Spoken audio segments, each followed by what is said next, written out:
If you have used Ola or Uber to book a ride, especially in metro cities like Bengaluru, there's a good chance that you would have experienced things like these. Non-availability of a ride, long waiting time, and if you end up getting a ride, the driver asks you to pay extra money. And in addition to these, there's another issue which is more rampant in smaller cities: payment in cash. I was recently at Jaipur airport and at least 3 to 4 cab drivers refused my trip after I said that I would pay by online means. So why is that? Why is this cab hailing model, which was primarily introduced by Ola and Uber in India, failing today? Let me explain you the problem with an example. Let's say Ravi is an auto driver in a city like Bengaluru. Every day he works for 12 to 14 hours and makes 2000 rupees. He first has to give around 30% in commission to these existing players. And after this, whatever the leftover amount is, he receives that in his account after 2 to 3 weeks. So during this period, Ravi has to pay for things like gas and maintenance of his auto out of his own pocket, which can be a huge burden for the people who generally don't have enough savings. So this is the problem.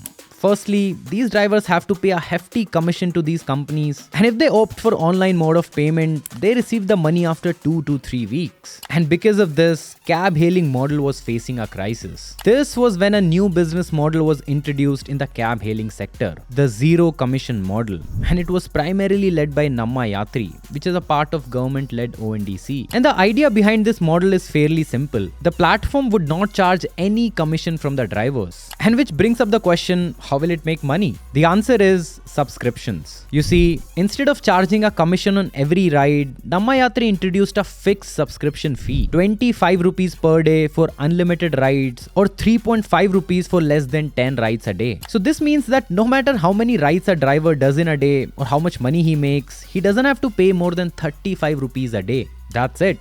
And this model seems to be working. Let's take the example of Ravi again. This time, he's working with Namma Yatri and makes 2000 rupees a day. But unlike the earlier model, this time he only have to pay 25 rupees as a subscription fee to Namma Yatri and will take home 1975 rupees. On top of that, he will get the money right then and there from the customer, as Namma Yatri only allows payment through UPI or cash, which makes sure that the money goes directly into the driver's pocket. And the drivers seem to be loving it. Since its launch in November 2022, more than 3 lakh drivers have joined Namma Yatri, and now its success is being replicated in other cities in India. And in addition to this zero commission feature, Namma Yatri has one more reason to be happy. You see, earlier when Ola and Uber collected money from the customers and later passed it on to the drivers, they had to pay 5% GST on these earnings. And since Namma Yatri is just connecting the drivers with the customers, this 5% GST is not applicable anymore. And because of this, both drivers and the customers are satisfied. This subscription-based zero commission model by Namma Yatri was first adopted by Rapido. And during the announcement, Rapido's founder said that this model will bring down the margins for the company, which shows that they were forced to adopt this model. And once Rapido adopted this model,